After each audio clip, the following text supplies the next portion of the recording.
everybody. I'm Kipp Snow. I'm the director of the Transportation Distribution and Logistics Institute at the Community College of Baltimore County. Hey, Kipp. Hey, everybody. Mike Singer, community manager, Baltimore and Chesapeake Bay Shipwatchers. Welcome to the Shipwatchers podcast. There you go. Episode number 23. Wow, we're almost going to hit 24 here. Right. We're coming up on the half a year we've been doing this. Wow, okay. Yeah. We skipped two, sort of. We had two small breaks, so next week might be a half a year. What are we, nuts? I'm surprised that you love this shipping stuff, man. I don't. Yeah, I'm surprised you put up with me that long. Yeah, really. Ditto. Maybe that's why it works. You're right. We're putting up with each other. Right. All right, you got some. So last week we didn't have a lot of shipping updates, or the last episode we didn't have a lot of shipping updates because of the ILA strike. Right. But right soon after that, we got everything back together. So we have some updates now. Yeah. You know, we're not going to do the whole month thing history. Sure. Well, we skipped a week. So the last week that we reported was week ending September 28th. Daily average truck transactions at Seagirt were 3,295, 3,295. And just for this past week, the average is just about the same, so 3,240. Okay. So there's some consistency there. Sounds... Definitely. I mean, that one little week or almost a week break, we will see some metrics about losses or, what the potential financial impact was, but it could have been a lot worse. But just the fact that there was a, immediate bounce back, I am kind of curious to see what the next couple of weeks are going to show. I have a pretty good sense that it's going to continue to show those strong numbers, but, just immediate bounce back to that same level is pretty impressive. Really kind of does show the importance of what, and I'm going to go and say what everybody's role is, not only the businesses, but the labor and the ILA and the state agencies and the third party, terminal operators. Everybody's got an important role in this. And I think that it's important to understand that while there is validity to what the ILA strike had. Oh, of course. Everybody is an important player here, including the ILA, including the companies. So it's you can see that just with those numbers. Yeah, even the truckers who are coming in and picking those containers out with all those truck movements. I mean, that we can't do that without them either. So we have to have everybody. Right. We need everybody to keep everything working at that same pace that right. That keeps this port economy moving. Hey, I'm gonna do an audible here. Okay. Yeah. So since we're talking about recovery, or these truck transactions keep going up in the next few weeks, that reminded me that. And we're going to, do our old shipping links, come down here to container ship schedule.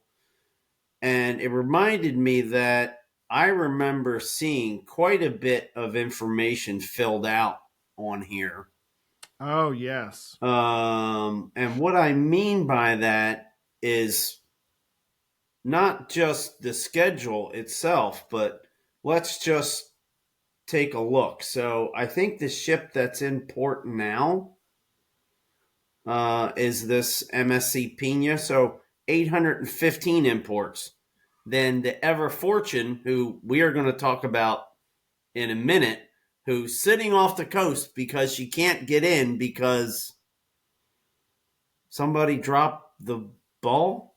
Anyway, 1,200, almost 1,300 imports, then 700, then the next one 200, then another big ship 1,500 imports, Right. right? And then the next week it's 1,400, 700, another 700, so another 1,300.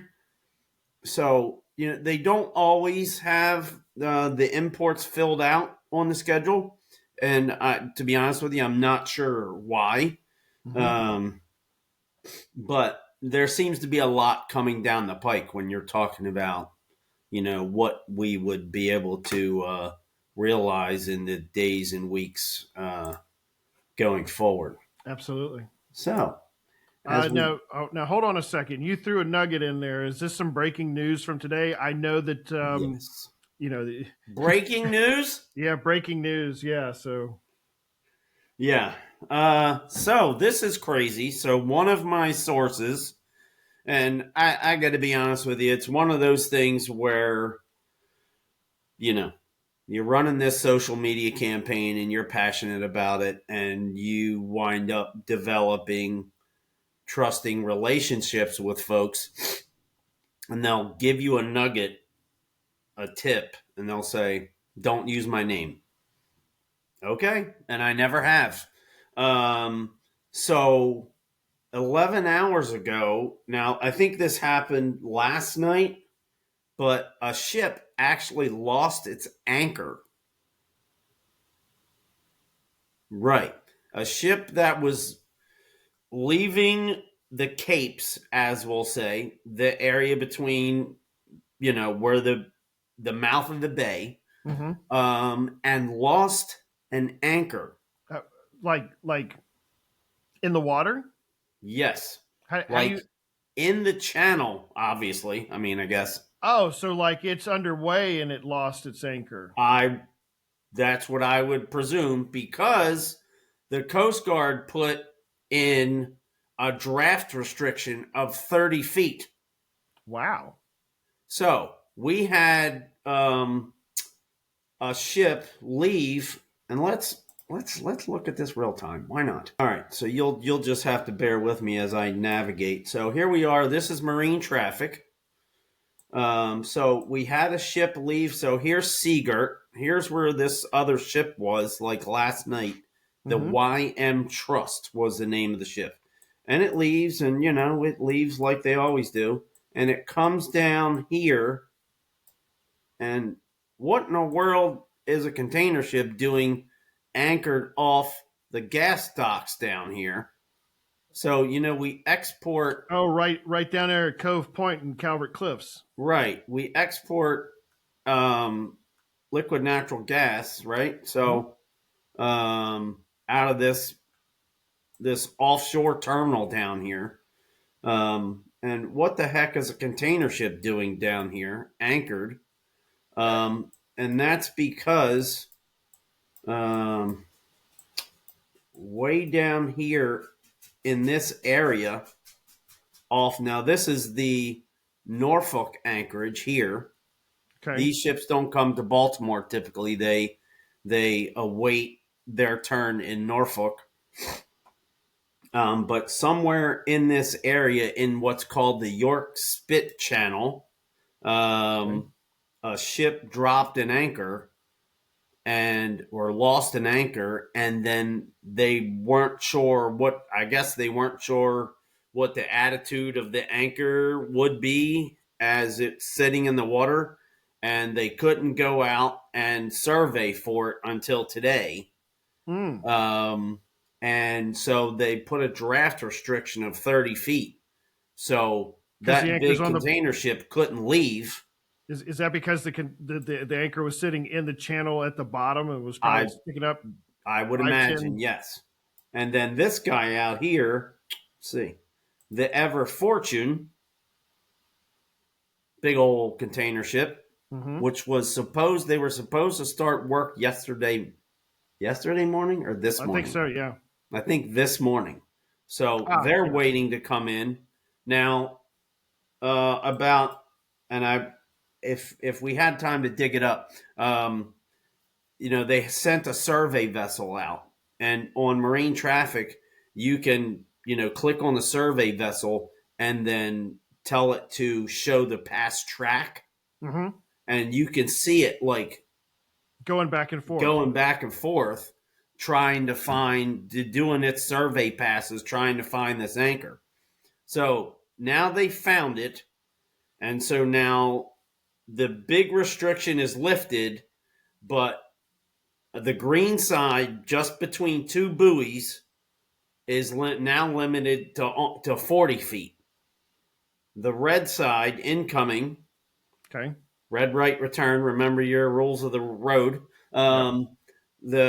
The incoming side is fully available. So but they can't do any meets in that area.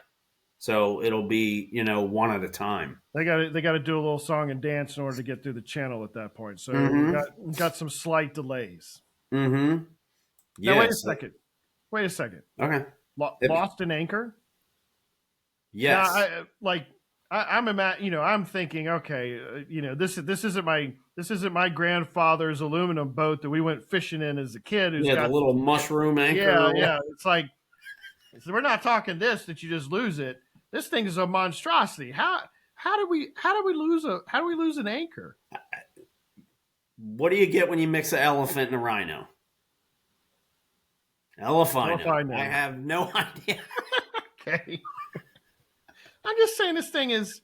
I guess my point of reference here is when we were on the John W. Brown coming from Norfolk up into Baltimore a couple of weekends. It's been about a month now. Right. And the way that the ship personnel were, it was almost like it was choreographed. Now, I mean, I get it. This is the work that the seagoing professionals are involved with, and it's heavy equipment, it's heavy machinery, and I know the Brown is maybe not the best example for me to be able to equate to a cargo. Right, but I mean, it's an example where we were on board. I mean, we understand it's 1/20th the size of the ships today, but this thing is monstrous, and the effort to go and try to maneuver the thing. Right, and when they were handling that line, I was like, "Let me get the heck out of the way." Exactly, I wanted to stay as far away from that as possible. Right, and I think I saw here recently, news clip, or maybe it was National Geographic. I don't quote me on this part of it, but they were looking at. It was a naval ship, and the anchor room was this polished room. It was clean. It was, it was on purpose in order to put the anchor down. I mean, it was pretty hard. So I'm curious to see what might have happened for the thing to be discharged and it becomes right. Because remember, weren't we watching Sal's podcast? Right. On the last, he did in our last podcast, and he was saying, you don't just push a button and the anchor drops like in a movie, right? There's like a winch of a crank, there's like a pawl, like a catch. That's like a 3-step process, right? That you have to go to because you've got two mechanical safeties, for lack of a better term, that keep that anchor from just falling, because that's the last thing you want. Right. And he said, like, one of them you would disable for a little while, and then, but you still wouldn't have the other two. It still wouldn't be easy to just drop it. Right. So how do you lose an anchor? I mean, I don't, aren't there special links, or aren't there shackles? Isn't there somewhere in that path, in that road, as they would say, that would have some pin or something that could work loose or be missing, or I don't know. I would imagine that we will find out about this with as much attention has been happening here with shipping operations, power losses and those types of situations that are probably a little bit more prevalent, or because the media is picking up on it. I bet you that there's going to be an investigation and explanation as to what happened, and the Coast Guard will release some information on that. And then somebody commented and said, "Well, is that ship liable for like a search bill or a recovery bill?" I So, mean, so, I guess if they want to give there's a the anchor cost back there. to them. Yeah, there's a cost there, so somebody's going to have to pick that up. I mean, if it happens to have been negligence or, And you would think if there's a way, I mean, they've got to have, an extra link or an extra shackle. I mean, they have an extra anchor, don't they? They have an extra prop. They've got to have an extra shackle or something, or a master link of some sort that they can, maybe that they have to take the anchor, pull it up, you got to get a crane. You've got to get a barge and a crane down there. Well, right, you're not. they have a bunch of equipment, right? Yeah. Put on the barge. You've got to take that to Norfolk. You got to get the ship to Norfolk, and maybe they can just take their anchor and go home. True. I mean, you'd think they'd want to. Do they have a dual anchor system? That can't be a single point of failure. Well, most ships have two anchors on the bow. Is that what you mean? Yeah. Oh, yep, yeah. So that was All right. So there's crazy. some excitement down on the lower bay. All right. Right. Speaking of speaking of ships with issues, Yeah. how is the Dolly? How do we string that together? Yeah, so let's talk about that. So Dolly is now off the southeast coast of Madagascar with 3 weeks left of her journey. So we haven't been really paying attention because, like we talked about, if you're not paying extra for satellite AIS, yeah, you don't. Once the ships go so far out to sea, you don't get updates. And us here at the Baltimore and Chesapeake Bay Shipwatchers, we can't afford satellite. We can't afford satellite AIS tracking. I would love to do it. And it would just be a deduction on the taxes. But there's no money for that. Yeah, I understand that. All right, so let's take a look at that. Okay. Yeah, so let's come up here and just... Oh, I had that. Oh, here it is. Okay. Here's where the Dolly is. And so you can kind of see it on the screen here. Mm-hmm. But let's go to the full map here. So here she is in better days when the bow wasn't destroyed. Anyway, so let's zoom out here. Just get a feel for. Look, and there's not much traffic out there. I know, right? Look at all. As you were zooming in, I was like, "Oh wow! Look at all the." Right? I mean, look at that. It's a tremendous amount of waterborne traffic.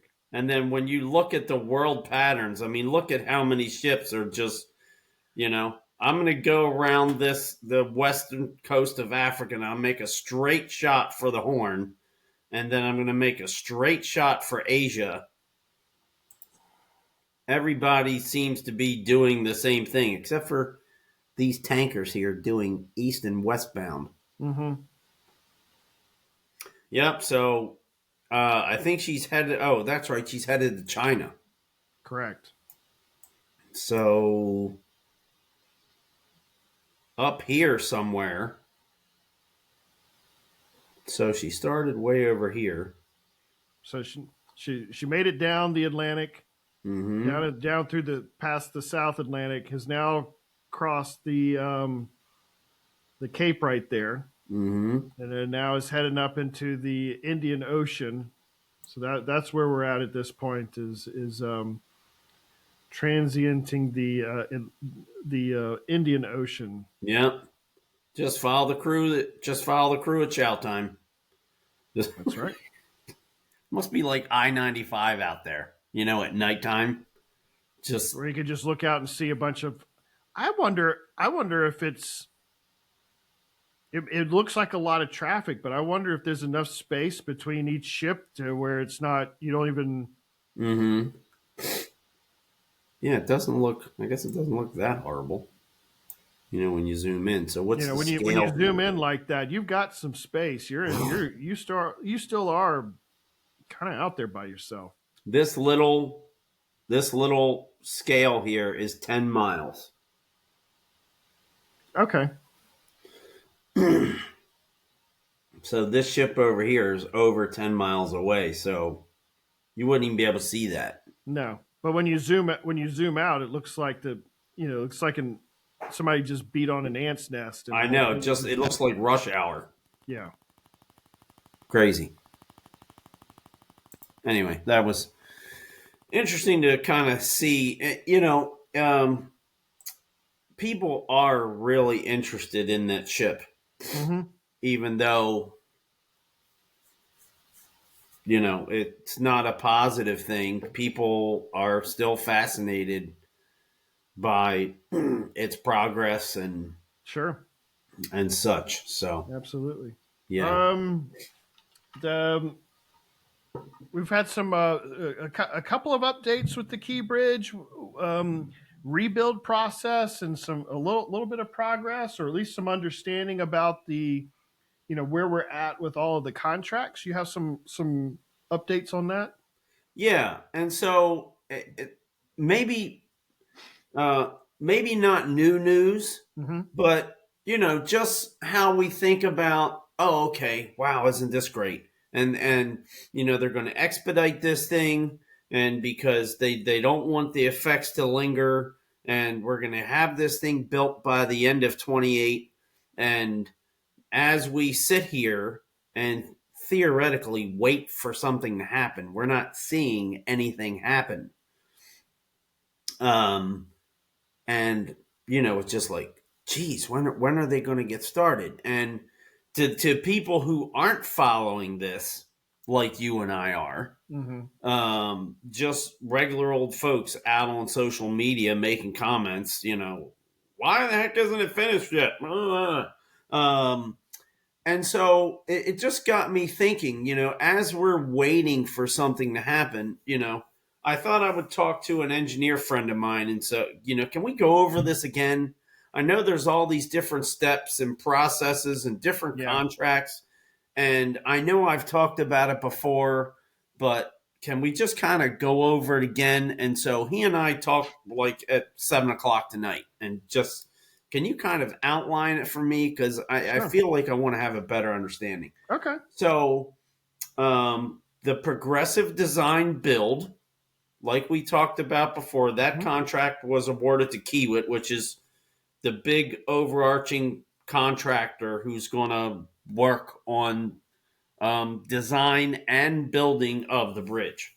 And then we don't know, is a notice to proceed was that issued? Because I guess they need to get some things lined up with like insurance and bond issuance.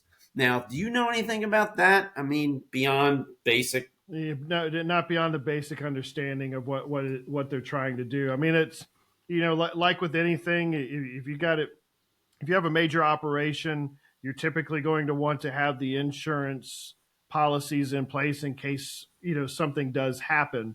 So they're not the same as renting a car. Hey, Mr. Snow, do you want the insurance with your Toyota Camry? Correct. Yeah, it's not that easy, and so you've got to put some information in place for those specialty insurance companies to be able to write a policy, like Lloyd's of London kind of thing, or almost like that. Yes, I mean even in the freight world, when I was working in industry, we had freight based insurance policies. So you had a choice of taking the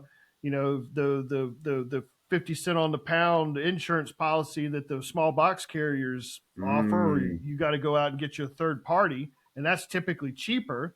But there is a cost associated with that. But in those situations where there is some type of damage, you have that policy to be able to work against. So even in, when who'd have thunk that the ship would go and hit a bridge? I mean, there was an insurance policy on the bridge as it was, as it existed. So companies are going to go and put insurance policies in place in order to go and complete their construction in case something does happen. But I don't know specifically with this one yet. Right. So, to get back to our list, thank you for that. The progressive design build awarded to Kiewit, and so because nothing's been nothing that we can see, but we were talking, and he was saying that they probably came to the table with almost a complete design. And then I was probably making a bad analogy. I was like, and he said, they've got to go back and forth, okay, this is what we kind of came to the table with. And almost like a starting point for discussion. Right. Mm-hmm. Right. And then the state might say, well, that's kind of not exactly what we wanted. And I said, do you think it's kind of like, the Senate and the House, they both have idea, and then they've got to come together, put something together that they both agree on. Well, the progressive design bills allows them to do that. Right. Allows them to have that collaborative discussion. Right, because it doesn't work the normal way it would. Right? Whereas, you do come in with a full design, and the state basically chooses one, right? So just because we were saying, how come we're not seeing any work? And that's why I got into, was a notice to proceed issued? And, we don't think so. But sure, we do think that in the background, there's engineers working 60-hour weeks, just, working as hard to get this design refined with the state as fast as they can. So then the next step, the GEC contract, the General Engineering Consultant, that's the $75 million one. That's basically like a management contract. Okay. Right? Because the MDTA, they're the overseer, right? Mm-hmm. But they're not used to managing a project of this level. So they hire somebody to manage. And I think it's a lot of things to do with approvals and paperwork. But that hasn't been awarded yet. Okay. So I thought that had been awarded, but it should be soon. And then there's the CMI contract, which is construction management and inspection. So that has to be somebody else than Kiewit, because Kiewit can't do their own inspections. Can't inspect himself. Got to have checks and balances. Yeah, exactly. And I think that was due to be awarded today. And then, so I asked about the demo, and there's no real signs that work will start soon. In other words, there's, if something was happening in a few weeks, there would be a Coast Guard notice. If you're doing anything near the water, there's an advance notice in those notices that they put out. I think they're almost daily. When somebody points them out to me and says, go here, look on page 46, halfway down. But I don't take the time to read through the things. Sure. I wish I had the time. But maybe that's like a month out. Okay. Is the demo might start maybe a month from now. But we really don't know. Okay. We really don't have a finite start date. That's interesting. I knew that the progressive design build model had multiple moving parts, but to really look at it from this level of you've got a management contract that you got to deal with, and you got an engineering contract you got to deal. There's still a lot of a lot of moving pieces, and there's a lot pretty involved. And it's not just, hey, let's go pull the cranes back out that were doing the heavy lift, clean, Right. cleaning the scrap metal out of the channel. Let's bring them back and start demoing the rest of it. It doesn't quite work like that. Right. So I Another know. thing that, oh, go ahead. Sorry. No, no. I was just going to say I know that I'm equally curious. I mean, every time I drag myself, every morning dragging myself through the tunnel, and take a quick glance, out to the east to go, is there any, is there anything else going on? Nope, still there. It's still, still nothing happening. So Yeah. Yeah. And that's what prompted my curiosity. Like let's kind of go over these steps and talk about, mhm. because I'm sure there's, you know, if we could do this podcast on the news, if we could do this podcast on the news, then we would reach 500,000 people who are curious, That's true. because Yeah. I don't think the news breaks it down to this level. No, no, not at They all. probably don't have time. No, they've got their 45-second snippet. It's part of their business model. They're not going to have a chance. Right. And I wish we could reach out to that many people, because I know Yeah. there's a lot of people who are curious. All right. There was some news. There was some news that came out this week. Trade Point Atlantic had their virtual open house, Right. and this is every the Pretty open much every house kind 6 of, months, I think. yeah, it's every 6 months, and Trade Point Atlantic had started this open house prior to the pandemic. I Where they know. I actually, really like those because there was like free sandwiches. oh, well, they had Costas Inn come in and dig and cater to the thing. It was like, oh, I'm definitely going to go over there to, Man, but were we together? Were we there together once? Maybe. it's Maybe we quite were. possible. Let me go look back through the pictures and see. I bet you it's there, because I had my students go to them as part of the learning process of, this is how the Nice. real estate agency, the developer operates, and how they interact and develop this property into logistical operations. So I had them all involved with it. Cool. But they had them That's in cool. person, and then during the pandemic, they continued. And I'm glad they still continued them, but they're doing these virtual open houses to provide information to the general public about what's going on within the property, because there's still so much that's happening out there. You've got the offshore Right. wind industry with U.S. Wind, who's going to be coming online in the next year. You're going to start seeing the monopods being manufactured out there on the That's east going to be side of the awesome. property. Yeah, and then with the Sparrows Point container terminal, kind of speeding up their construction process so that they can Hmm. start, having container operations take place there. I mean, this is going to still a lot of work that's happening out there. But they had it was interesting, and I think you and I both listened to that open house, and they were Right. talking about the dredge process that was about to take place Right. and what some of the options were. And in that meeting, they discussed lots of there was like three different models, and that one of the models was like a hodgepodge of places to be able to put it. But Right.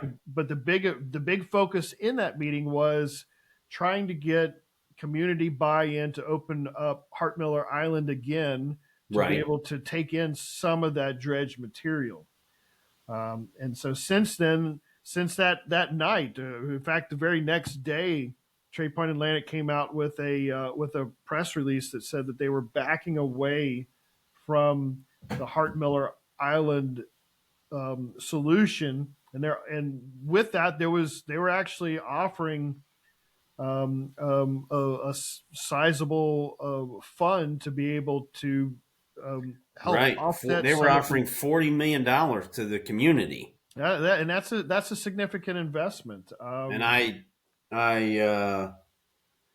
I wonder, just managing that money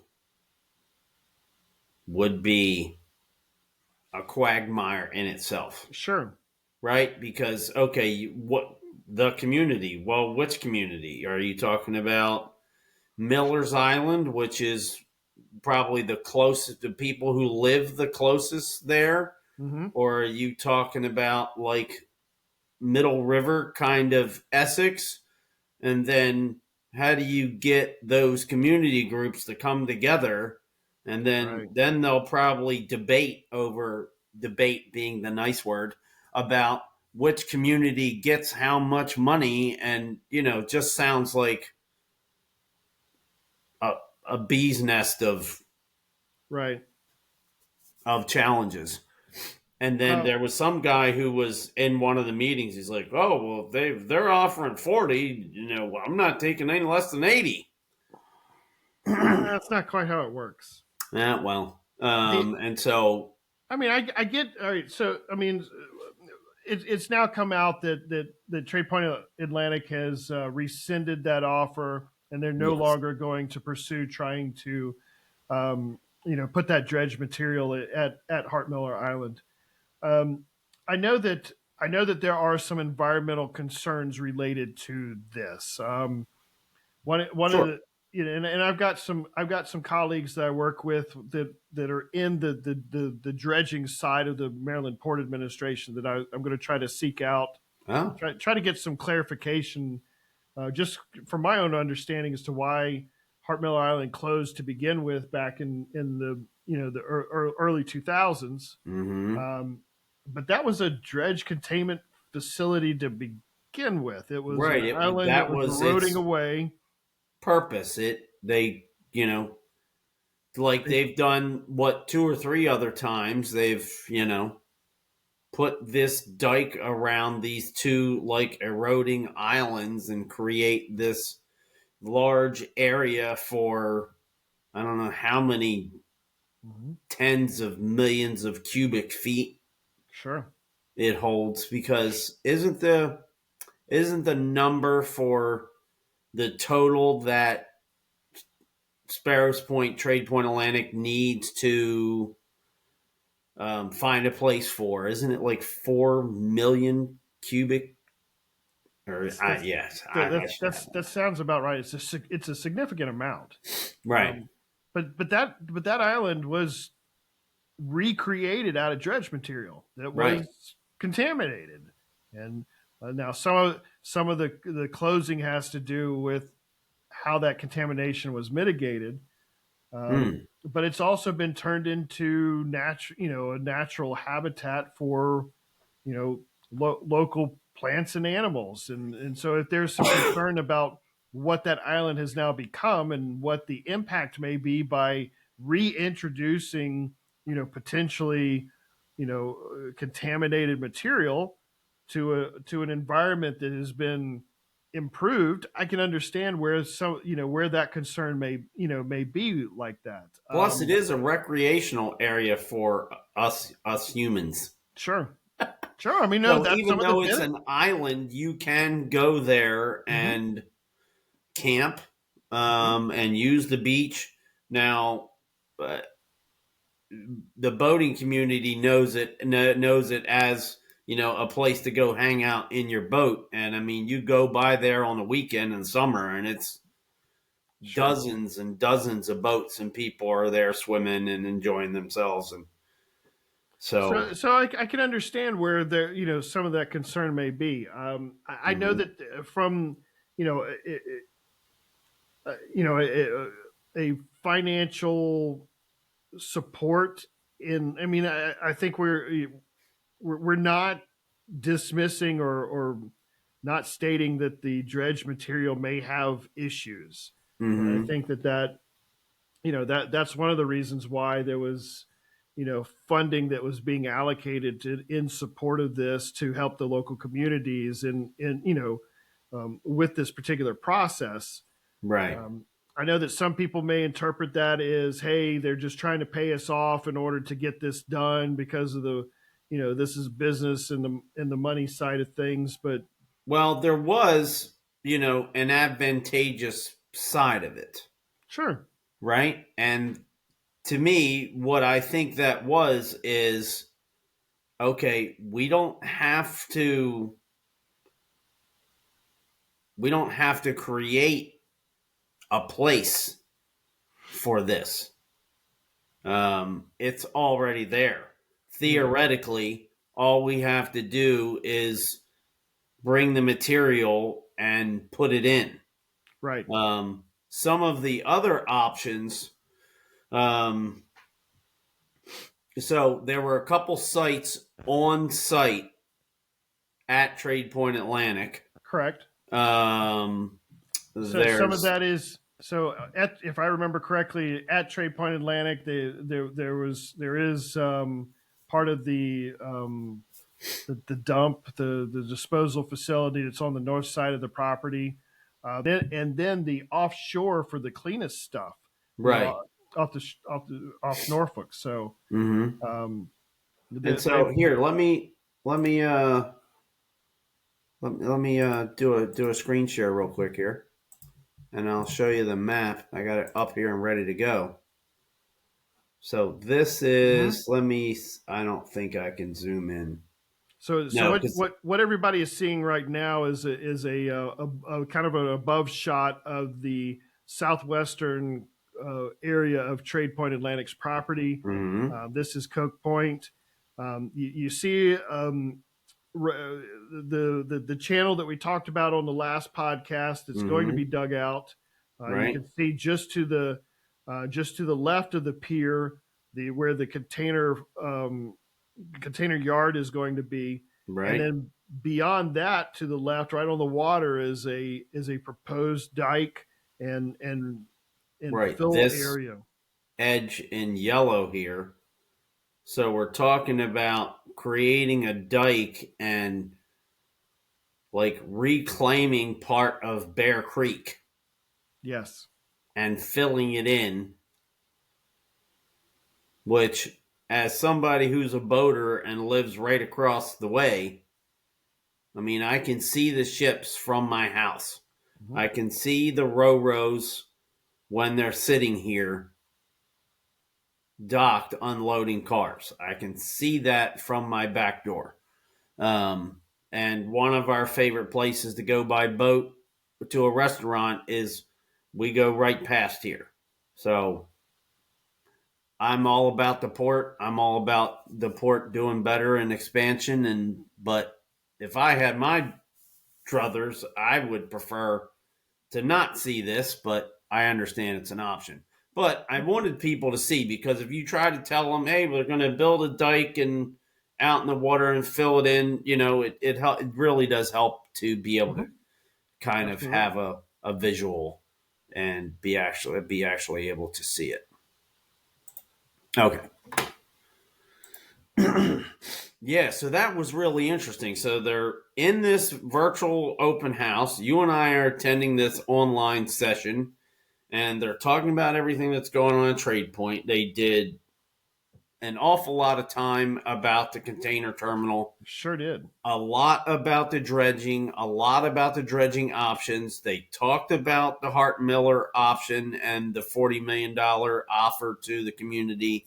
And the very next morning, we got that letter that they had rescinded their offer and they're just totally abandoning that option, which, I mean, I guess everything has to have a time when you go, okay, we've got all the T's crossed and all the I's dotted, our legal teams. Okay, now you can push this out to the public. And I guess they had to wait till that next morning or whatever, but the timing was a little odd. It was a little, yeah. You and I were, listening to the whole presentation, and then the very next morning, oh no, we're not doing that. So I did talk to a contact at Trade Point who, and I tried to get a little specific comment as to why. I didn't get a comment. Okay. I know they said due to, I think on their website it said due to community. They didn't say pressure. No, it was more like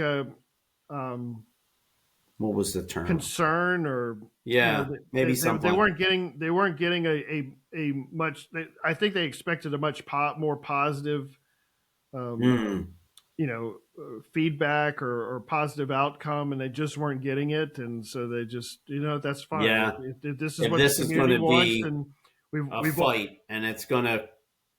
cost us way more than 40, why The don't only we the just only go thing with, that I will say about the Trade Point Atlantic is that they have been community oriented. They have listened to the community through this process, and there are Mhm. some challenges that they've had to work through to get the community support. They almost felt like that they realized that, hey, look, this particular point, the community is very, very strong and has a very specific opinion about that. So we need to honor that. Yeah, let's Um, not dig ourselves in yeah. and we're saying that we're about the community, but then over here we're kind of trying to shoehorn this thing. Yeah, so definitely a good idea from community relations Yeah. standpoint. So no matter what the business decision was, or the legal decision was, or the financial decision was, they did mention, hey, look, the community support is important. So if we don't have that community support, we're just not going to go at you're not going to go after that. And it helps that they have some other options that are ready to go. So Right, right. all right. So that one, real quickly, that one option was really unusual. There's this pond that's across the Beltway Yeah. Hmm. that receives effluent from the water treatment facility. Hmm. And I'm like, why would it come all the way from the plant all the way up by the Beltway at the mouth of Back River and pipe it all the way down to what seems to be this little pond? There is some agreement. Right. But it Um, just logistically it doesn't yeah. seem to make sense in my There, head. there. I did pick up on that Mm-hmm. during the open house, and I did hear Aaron mention that Mm-hmm. because I think that there is some type of long term agreement for water treatment related to this, Mm-hmm. I and think this is the first that I had learned about it. But right. they are he was adamant to state we are still processing that water. We haven't stopped, so I don't know what the full background was on that. Oh, he said they are processing the water. Mm-hmm. Oh, that's interesting. Hmm. All right, So so okay, so I didn't realize that they were processing the water because, from a volume standpoint, and I forget how many cubic feet yards they said this pond could receive. Right? mhm. They've got it all um, calculated out. But I'm thinking, okay, so if you're putting dredge material in that pond, then that water's got to go somewhere. Where Yeah. the heck is that water going to go? But if you're saying they're They're treating it involved in or yeah they're dealing with it in some way, then maybe they just the input stops. They do whatever their processing is, and then then they'd have an empty pond to put some dredge material in. all right. Well, I might have some homework then. Yeah. So the John Brown's been doing Yeah. some Do you cool see some of pressers. some of their social media advertising for their event, and they had I don't know who the person was, but they had a little I don't know, they had the two little metal sticks together, and they were like, are the spirits on board? They were trying to do that. Yeah, it was pretty cool, and Oh, I missed that one. yeah, we'll have to look at their Facebook page or whatever. I And saw the one where there's the couple that comes on board and they're the first visitors or something, and they're I didn't see interviewing that them. one. Or No, there was some type of spiritual oh, it was I'm a for those who are into that, and talking to the spirits from beyond, don't come after me. I mean, but she she had the little metal things there. Oh, is there a spirit there? Were you a member of the ship? Crossed the metal poles in order to you know Oh, the Spirit was a crew member from, it was neat, but they were trying Oh, to cool. advertise for the event. But Right. Yes, um, you want to talk about that a little yeah, bit? so the John W. Brown has their Ghost Ship Mm-hmm. fundraisers that are happening on the weekend. So this weekend, um, you can go down to Pier 13 and tour the ship and see all of the holiday, the Halloween decorations, and walk the tour. It's open for children 12 and over with supervision. If you decide that you want to go, it's make sure that you wear closed toe, flat shoes. Don't get dressed up in your high heels or your fancy No. boots because you're in an industrial environment. Have to walk up a Right. 40-foot gangway. Right. Um, And some of those ladders, I mean, the ladders are metal and some of them are almost vertical, and you don't want to miss a step in a pair of flip-flops, and that's right. yeah, not good. So so for the next 3 weekends, you can go out, have a little bit of fun and entertainment, tour the ghost ship, and have a good time with that. I believe this weekend it's $30 a person. The following 2 weekends is $35 a person. You can go to ssjohnwbrown.org in order to purchase tickets. You go to their website. On the left hand side, there's a little button that says tickets. Mm-hmm. You can reserve your ticket there. Go out and support the John W. Brown, their fundraising efforts, and have a good time doing it. Great. Yeah, like we talked about a little bit before, they have a dry dock period. They have to go every 5 years. And this year they wound up with some extra repairs. And then because of those extra repairs, this time they have to go back in 3 years. Yeah. Which means, so just imagine if whatever your budget is, and now you had 5 years to come up with it, and now you only have three. Yeah. So yes, if you could go out and support the John Brown. Absolutely. Um, I've got a little history nugget here. We have a Yeah, whole bunch of late October history nuggets, but the one that's for today is actually for today. So today's October 15th. I saw that you had this, so I got my pictures queued up. Oh, you got a picture. Okay. Yeah, cool. So on October 15th of 2016, the Port of Baltimore was the location of the commissioning ceremony of the USS Zumwalt. Yeah, You said you have a picture of it? I do. That's Here we go. Check this out.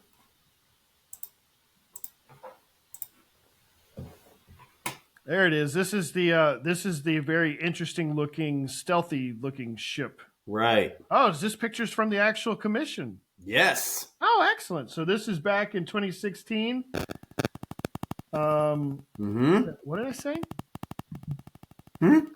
Yep, back in 2016 Yeah. is when this was commissioned on October 15th here in Baltimore. So this is a guided missile destroyer in the U.S. Navy. So one of the newest vessels, still pretty new. Mm-hmm. And the commissioning ceremony did take place here in Baltimore during the inaugural Fleet Week. So, All right. Here, let me see if I can. I thought I could scroll through the pictures, but for some reason I can't. So let me just try to go back. Okay, here's another one. And these aren't, but these next one. There you go. That's a Pretty good cool. shot of it. Yeah. Let's see. Let me go to the next one. Yeah, there's some cool. Pretty neat looking vessel. Yeah. Yeah. Let's go back to this other one. And the Zumwalt commissioning book. Oh, look at that. Okay. Don't ask me how I pulled that off. Nice. So yeah. Can we Little do piece this? of history there. Yeah. Oh wow. Okay. So it's got. Oh, that's really neat. It really goes into depth about the ship. Mm-hmm. Yeah, lots of. Cool stuff. Yeah. Nice. Okay. Yeah. Man, Right. that worked out. Well, You thanks. just Thanks for pulled helping me that with one my. off the history books, and I happen to have stuff ready to go. Man, we should do that more often. What? Just have our history nugget of backup information ready to go Yeah. off to the side. Is your house? Is your whole house just like a mess of like maritime and shipping stuff? Is it sitting Yeah, around? it's I, it's, and I can't knock it. It's the same way with me. yeah, yeah, and then I went, then I was doing those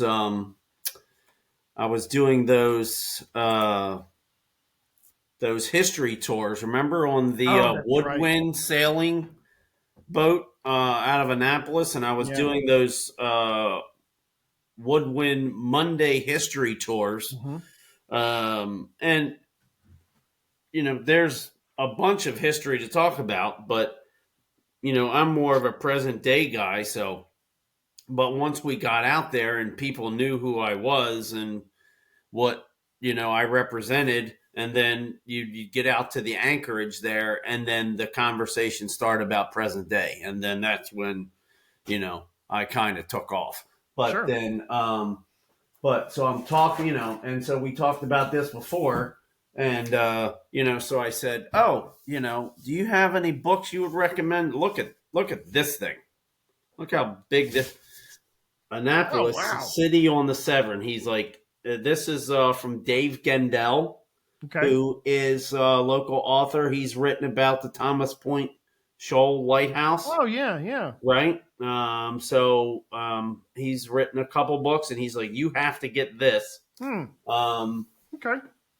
and then when I visited my wife's cousin's place near Ocean City, and their dad was involved, or her dad was involved in bringing the John Brown to Baltimore. And Oh, I wow. really need to get that story, Yeah. the specifics of that story. And I told you they have a whole room like dedicated to like maritime pictures and history. It was kind of cool. Hmm. And then I'm just kind of walking around the living room. They got this giant bookshelf, and I'm just kind of looking. And they're like, "Oh, do you see anything you like? Oh, here, just take it." Chesapeake Bay, a pictorial maritime history. Oh, look at that. Gee, why would a guy like me be interested in something like this? Of course, I'm going to take the book. Yeah. Thanks. So yeah, so we have a small, wonderful house. We don't have room for anything, and Mike's bringing home more stuff. I'm sure the wife really appreciates that.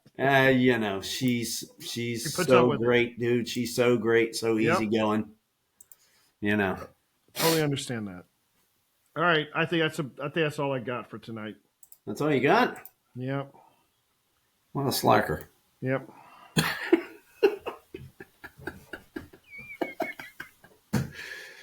Well, we pulled it together. Yep. It's life is crazy sometimes. So glad we got to be able to fit it in. So as we talk about towards the end of these podcasts, so we are the Baltimore and Chesapeake Bay Shipwatchers. We do whatever we can to help promote the port of Baltimore in a positive way. Highlight some things going on with the port, history, whatever kind of activities might be going on. And so we are on Facebook. We have 16,000 people in our Facebook group. It's a really nice place where, ladies and kids can hang out. It's a nice place on the internet. Yes, they do exist. They really do exist. And we're also on YouTube, Twix, shout out Amy Lawrence, and Instagram. We are Balto Ches on those three. And so we've got this podcast. We've got the website, BaltimoreShipwatchers.com, which we always refer to with the ship schedule. But there's a whole bunch of other things on there. There's port maps. You can find the live stream camera. Wake up and watch the sunrise with us. Watch the ships come in, come and go. That's a whole separate community of nice folks who are passionate about ships and what is happening here in town at any given point. That's right. Yeah. And if you want to hear the audio version of this podcast, you can definitely pick up the video version of this on YouTube. The audio version is available on Spotify and Apple Podcasts. And if you're watching on YouTube, give us a like, hit the subscribe, hit the bell to be alerted for new podcasts as they become available. Absolutely. For some reason, folks don't like to hit that like button, and I'm not sure. We might get 100 views and we might get 15 likes. Not sure what's up with that. Oh, so do you know how many people have subscribed yet? We have about 180 subscribers, and we're getting a little over 100 views a week, I think. Do we do we have a contest? Should we have a contest to whoever is the 200th subscriber? We could. Do we give them? I kind of have some swag sitting around here. You have some swag around? All right. Well, everybody. I mean, I've got stuff that's been donated to me by Ruckert. You're okay. I've got books and shirts and hats and. I might be able to throw something in off of my swag bookshelf also. Why don't we put something together? Whoever is our 200th subscriber, we'll send it. We'll track it and we'll send you a little small prize. How about that? All right, let's put some thought into that. Okay. Put a little bit more thought into that. All right, you want to send us out? Sounds good. All right, everybody. 3, 2, 1. Happy ship watching. The recording actually does come out much better than what we sound, so we should just say it. Whatever, it's all good. All right, everybody. Hope you enjoyed the podcast. Have a good week. Yep, everybody have a good week. See you next time. All right.